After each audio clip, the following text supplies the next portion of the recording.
अर्जुनाने म्हटलं की मला आता तू मार्गदर्शन कर, तेव्हा कृष्णाने ज्ञान दिलं आहे.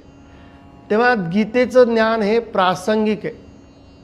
म्हणजे एखादी व्यक्ती जर त्याचं कर्तव्य विसरली तर त्याला पुन्हा कर्तव्य प्रवृत्त करण्यासाठी गीतेचं ज्ञान दिलेलं आहे.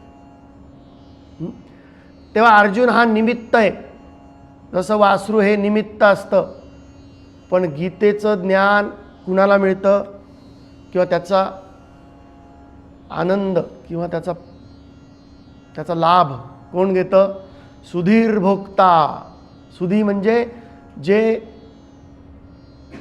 बुद्धिमान लोक आहेत, ज्यांच्याकडे सुबुद्धी आहे, त्यांना त्या ज्ञानाचा लाभ झालेला आहे आणि त्यांना गीतामृत रूपी दूध मिळालेलं आहे, असं या श्लोकात म्हटलेलं आहे.